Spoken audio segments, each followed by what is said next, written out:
Boa noite. Oi, boa noite, bom dia. Acho que eu tava dormindo ali, né? Tô querendo dormir. Bom dia. É sempre com muita alegria que eu venho para essa casa para a preleção. Agradeço muito a oportunidade. Bom, o tema de hoje é sobre o casamento na visão espírita, ok? E aqui, então, eu vou tentar trazer o que o Livro dos Espíritos, o que a doutrina dos Espíritos, as suas obras complementares, nos ensinam sobre esse tema. É um tema complexo, da qual muita coisa vai ficar de fora, porque a gente tem um tempo limitado, mas que a gente possa refletir juntos aqui, então, alguma coisa sobre essa questão. E eu começo trazendo uma pequena história, né, que eu tirei ali do livro As Mais Belas Parábolas de Todos os Tempos, que retrata um pouquinho uma visão sobre essa questão, que fala da mulher perfeita. Um homem saiu pelo mundo à procura da mulher perfeita. Depois de 10 anos de busca, resolveu voltar à aldeia, à sua aldeia. Seu melhor amigo lhe pergunta: encontrou a mulher perfeita? E o homem responde: ao sul, encontrei uma mulher linda. Seus olhos pareciam duas pérolas. Seu cabelo era da cor da asa da gaúna. Seu corpo era lindo como de uma deusa. O amigo, entusiasmado, diz: onde está sua esposa? Infelizmente, ela não era perfeita, pois era muito pobre. Então, fui para o norte e encontrei uma mulher que era a mais rica da cidade. Não tinha nem noção do poder e do dinheiro que tinha.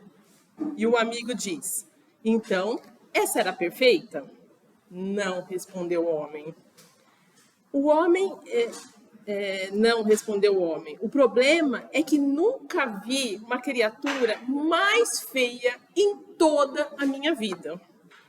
Mas, finalmente, no Sudeste, conheci uma mulher linda.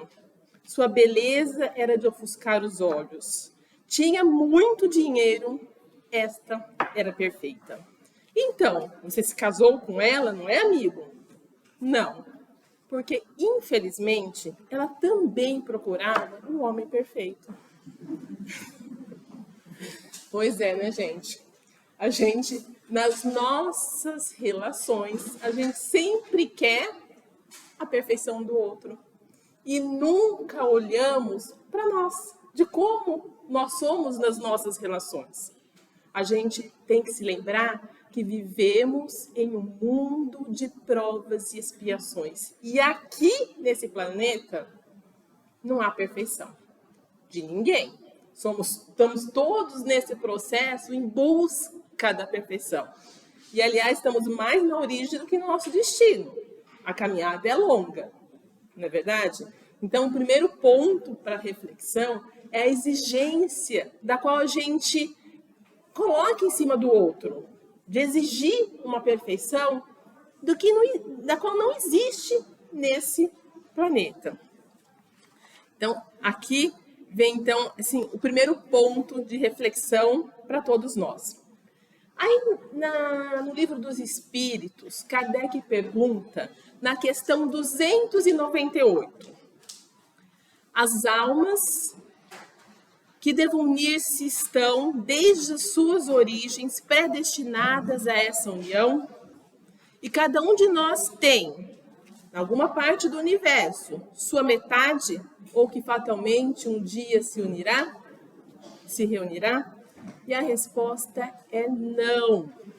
Não há uma união particular e fatal de duas almas. A união que há é a de todos os espíritos, mas em graus diversos, segundo a categoria que ocupam, isto é, segundo a perfeição que tenham adquirido. Quanto mais perfeitos, tanto mais unidos. Da discórdia nascem todos os males dos humanos. Da concórdia resulta a completa felicidade. Então, desse trecho, o que a gente pode extrair? Primeiro, de que somos uma alma que não foi criada pela metade, né? Não existe somos meio, temos que procurar uma outra metade que preenche nós. Nós somos seres completos, né? Então, a verdade é que a gente tem que estar bem conosco para a gente ter ali uma parceria mais saudável, tá certo? E o que há são, sim, afinidades, né? E aí a gente vai falar um pouquinho mais para frente, os tipos de casamento, a gente vai observar que existem reencontros de amores do pretérito que são afinidades assim, muito fortes, né? E não é o meu não, né? Eu já fiquei com medo. Vai que fosse. Deixa eu já até verificar se tá no mudo, né, gente? Não quero passar carão. Então, gente, vamos, né? Não tava, tá vendo? Vai que alguém resolve me ligar. Bom, então, a gente não é metade de ninguém, somos almas completas e existem, sim, afinidades entre as almas, entre os espíritos, e aí a gente vai falar um pouquinho mais para frente. Mas a proposta que ele coloca aqui, que o objetivo é a união de todos os espíritos. Então, se a gente relacionar isso com a lei de amor que Jesus nos ensina, que é amar ao próximo como a si mesmo, amar a Deus sobre todas as coisas, então a gente vai entender que o nosso objetivo é aprender a amar, né? Nos amar primeiramente, e esse amor que a gente tem, que não é egoísta por nós mesmos, ele vai transbordar para o próximo, nas nossas relações em casais, mas também não só, né, no nosso meio familiar, mas também que esse amor possa transbordar para a sociedade. Porque a gente não está aqui só para viver naquele círculo limitado do nosso familiar, não. Sim, primeira responsabilidade está ali, mas nós temos também que estender as nossas mãos e desenvolver esse amor por todos, pelo universo. E aí, assim, nascer e morrer quantas vezes for necessário, até que um dia isso se processa. Né? A gente não vai sair amando hoje, todo mundo querer exigir da gente, que a gente ainda está num degrau ainda muito lá na origem. Mas esta é a proposta. Então, mais para frente eu vou falar isso, é a questão da reconciliação, né? A gente começa não desejando ter inimigos, ser inimigo de ninguém. Já é um bom começo. E aí, então, a pergunta é qual que é o objetivo, na visão espírita, do casamento, da união? E aí, no livro Vida e Sexo de Emmanuel, eu coloco o seguinte: o casamento ou a união permanente de dois seres implica o regime de vivência pelo qual duas criaturas se confiam uma à outra no campo da assistência mútua. Então,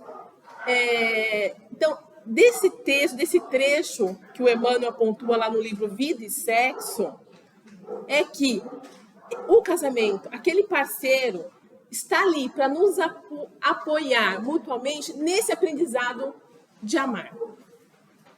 Né? Então, a gente precisa aprender a amar.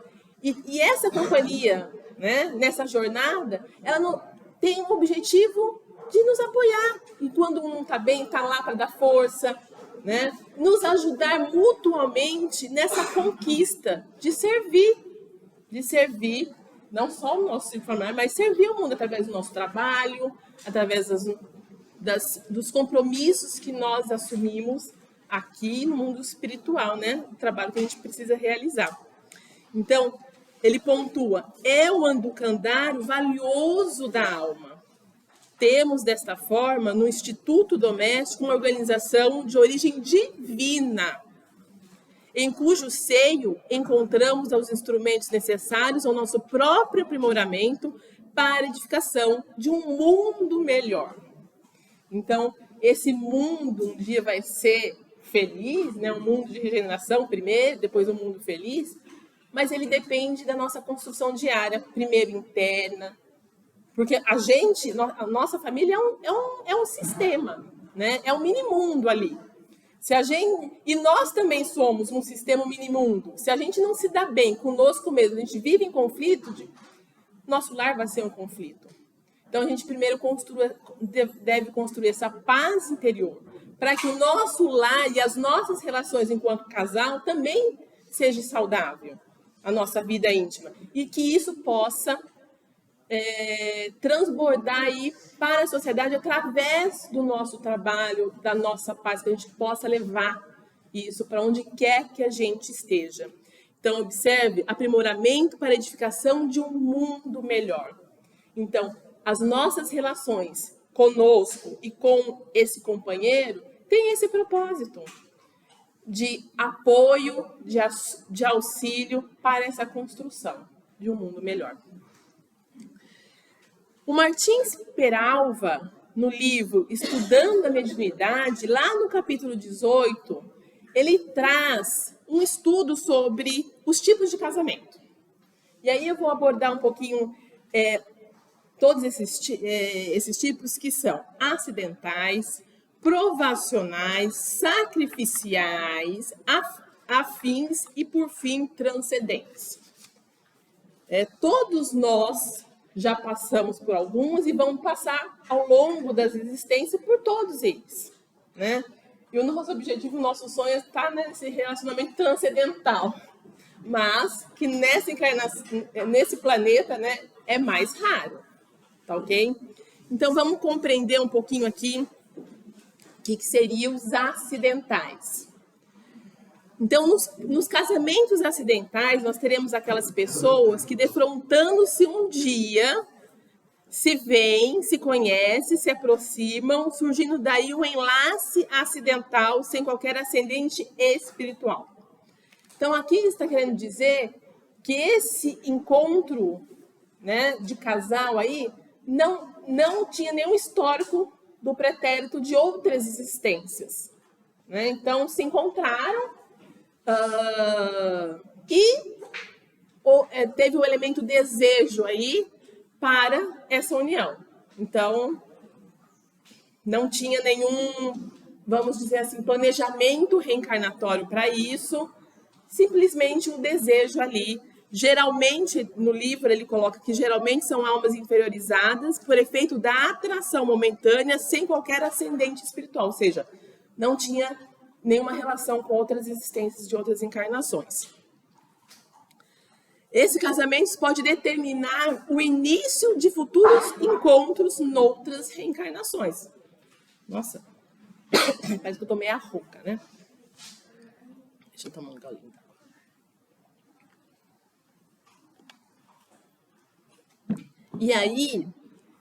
E aqui, nesse ponto de futuros reencontros, é bom a gente lembrar que quando as nossas uniões são conflituosas, fatalmente deverá haver outros reencontros em outras existências. Porque se nosso objetivo é a união de todos os espíritos, ou seja, aprender a amar, e se não foi resolvido aqui, vai ter que ser resolvido em outra existência. Então, fatalmente, isso vai acontecer. Agora, se a nossa união é harmoniosa, a gente se liberta para que a gente queira ou não estar com aquela pessoa em outra existência.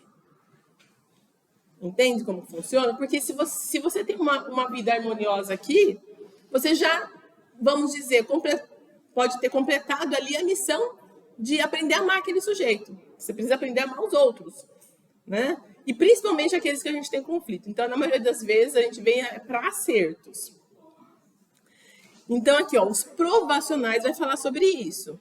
Reencontro de almas para reajustes necessários à evolução de ambos. Então, chega um ponto no nosso processo evolutivo que nós necessitamos reencarnar com pessoas que nos prejudicaram, ou que nós os prejudicamos, né? Para justamente estarmos quites diante da nossa própria consciência, né? Nossa busca da nossa evolução, a gente deseja, a gente necessita se reconciliar com alguns espíritos que no passado, no pretérito, existia, então, aquele conflito. E esse é um desejo nosso, porque a gente sabe que a gente só consegue evoluir sem deixar nada de resquício para trás, que fala contra nós. A gente não vai se sentir bem, né, nesse processo evolutivo se a gente deixar coisas em aberto, se a gente deixar coisas pendentes do nosso passado. Então, nós, né, muitas vezes nos sentimos preparados para tal situação, a gente pede, então, ter aquele relacionamento com aquela pessoa para ajuste. E aí o Emmanuel diz o seguinte: nas ligações terrenas encontramos as grandes alegrias, no entanto, é também dentro delas que somos habitualmente defrontados pelas mais duras provações. Isso porque, embora não percebamos de imediato, recebemos quase sempre no companheiro ou na companheira da vida íntima os reflexos de nós mesmos. Então, a gente é atraído, né? No livro Ação e Reação, André Luiz fala assim, que a gente é atraído não só por almas que a gente estima muito, mas por aquelas que a gente precisa se reunir, que a gente quer. E aí, quando isso acontece, quando a gente se determina, no começo, é o encantamento. É o encantamento inicial, a gente encanta com aquela pessoa, mas fatalmente, ao longo daquele casamento, daquele relacionamento, vão surgir aqueles pontos da qual que a gente, nossa, né? Que vai pegar no nosso calcanhar ali. E aí, a gente, naquele relacionamento, naquela dificuldade, nós vamos fazer escolhas, né? E que escolhas nós estamos fazendo para a nossa vida hoje? A gente continua brigando, lutando contra, ou a gente está buscando a reconciliação, ou a gente está aprendendo a se amar e aprendendo a amar o próximo. Então, os casamentos profissionais é isso. A gente se propôs a esse reencontro para nosso crescimento, para nossa evolução. E aí, no início, existe aquele amor, existe a necessidade de estarem juntos, mas fatalmente, então, vai existir ali, ao longo daquele casamento, as dificuldades. E aí, cabe a nós escolhermos, né? Então, é muito importante lembrar que se a gente se uniu, se a gente casou por amor, nós estamos na família que necessitamos. Nós estamos na família que pedimos para estar. Tá ok? E aí tem os casamentos sacrificiais. Reencontro de almas iluminada. Reencontro de alma iluminada com uma alma inferiorizada, com o objetivo de redimi-la. É uma alma esclarecida ou iluminada que se propõe a ajudar a que se atrasou na jornada ascensional. A impressão que eu tenho é que, quando a gente está no casamento, a gente sempre acha que esse é o nosso, né? Que a gente é o iluminado e o outro o que a gente precisa mudar, enfim, né? Então, a gente tem que entender que a maioria está no provacional mesmo, tá bom? E que a gente não está aqui para mudar o outro. A gente não está aqui com a proposta de mudar, mas ser um exemplo. A gente precisa de reconciliação, de compreensão, entendeu? Muitas vezes o outro vai ser incapaz, mas que essa compreensão, essa reconciliação, então, seja feito dentro da gente. E aí eu vou trazer aqui uma história que eu acho super importante, eu gosto muito desse exemplo, que é um compromisso não cumprido. É um trecho do livro do Richard Simonetti, Atravessando a Rua, tá? E aí diz o seguinte: Dona Flauzina quase poderia considerar-se uma mulher realizada e feliz. Espírita consciente, participante da obra assistenciais, 3 filhos íntegros e carinhosos, 8 netos adoráveis, ideia lúcida, saúde razoável e situação financeira estável. O único problema era a cruz que carregava no lar, seu marido. Existia latente e profundo desentendimento entre eles, que eclodia vezes inúmeras atritos e discussões acaloradas, que não raro desciam a nível de agressividade. Não que fosse uma pessoa, era um homem até generoso, um bom pai, caseiro, sem vícios, mas gênio difícil, um tanto impertinente. Qualidades que para a dona Flauzina pareciam desenvolver-se na medida que ele envelhecia. Só o Espiritismo me dá forças para aguentar o Gumercindo, proclamava enfática. Quero estar com ele até o fim, cumprindo o meu compromisso, então estarei livre. Nunca, quer dizer, juntos, nunca mais. Assim foi até o seu desencarne. Após 48 anos de convivência difícil, ela retorna à espiritualidade já integrada na vida maior. Então, a dona Flauzina ela vai analisar com o seu generoso mentor o seu sucesso na vida física. Minha filha, dizia, gentilmente, o seu mentor, você levou existência proveitosa. Foi diligente, mãe de família, batalhadora nas lides espíritas, servidora da caridade, traz belas bagagens de realizações. Mas tem um problema grave. Um compromisso não cumprido, o seu marido. Aí ela já assustou, né? Como? Interrogou a senhora com estranheza. Não fui fiel aos meus deveres matrimoniais, não suportei estoicamente durante quase meio século. Esse que é o problema. Você suportou apenas. No entanto, o seu compromisso era bem diferente. Deveria harmonizar-se com ele, superando antigas mágoas remanescentes de convivências anteriores, adotando a postura de quem carrega a pesada cruz. Você anulou qualquer possibilidade de aproximar-se dele, ajudando a superar as suas idiosincrasias com a força da amizade. Faltou-lhe, minha filha, o exercício da caridade que silencia, que perdoa, que não guarda ressentimentos, que supera desavenças, e ele precisava muito da sua compreensão. É uma alma perturbada e neurótica, não obstante suas virtudes, como você, de certa forma, contribuiu para que seja assim, em face de influências negativas que exerceu sobre seu espírito no pretérito. Não vejo outra solução para o problema senão uma nova união entre vocês. Então, meus irmãos, que a gente tenha isso como uma lição, né? Ou seja, nós não estamos aqui para mudar o outro, mas estamos aqui para nos reconciliar com o outro. E aí, eu vou abrir um parênteses aqui, porque se a gente for falar em separação conjugal, a doutrina dos espíritos, ela não vai dizer se você pode ou não pode, Ela vai dizer o seguinte, cada caso é um caso. Existem situações, livros aqui espíritas, em que a espiritualidade vai ajudar que essa separação ocorra, porque a relação ali era tão tóxica, vamos dizer assim, que isso estaria prejudicando a ambos. Então, a gente sabe que nesse planeta de provas e expiações, a gente tem violência doméstica, a gente tem relações que são extremamente tóxicas. E nessas situações, é óbvio que você não... Essa reconciliação, ela se dá dentro da gente. Não precisa ser viver no mesmo teto nessas situações. É óbvio que não.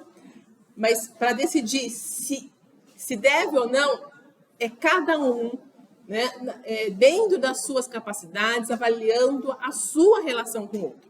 Por outro lado, a gente tem assim, uma banalização da separação. Ninguém suporta mais nada. Qualquer coisa, não aguento mais, como? Vamos lá, assina um papel que eu não te aguento. Então, nem 8, nem 80, Então, a nossa proposta é sempre a reconciliação, aprender a amar. Sempre vai ser isso. E o casamento precisa ser uma construção saudável ali.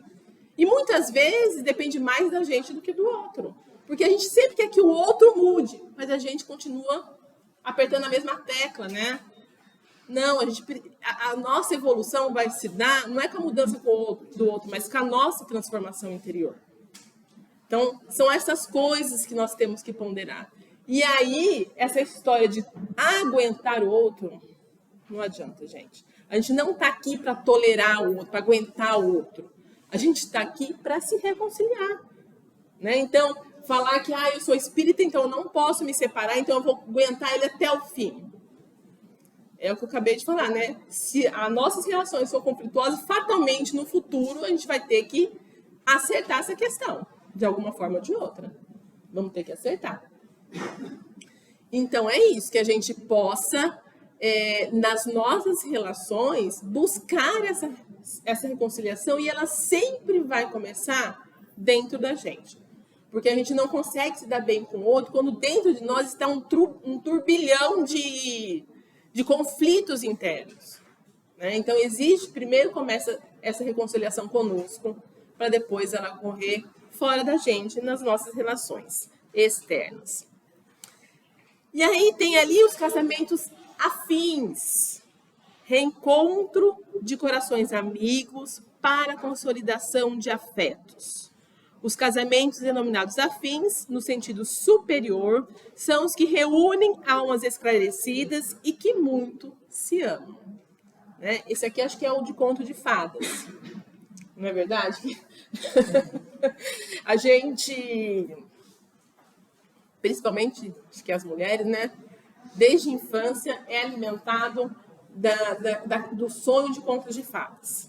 Né? E da qual a gente sonha, quer, e aí a gente esquece que o outro é cheio de defeitos, que nós somos cheios de defeitos, e enfim. Mas existem esses casamentos e geralmente eles são reencontros. São reencontros mais afins, né? Não necessariamente para os acertos que daquele outro que a gente já viu lá dos provacionais. Esses são de amigos que se reencontram e se amam muito. E aí, é esse tipo de casamento.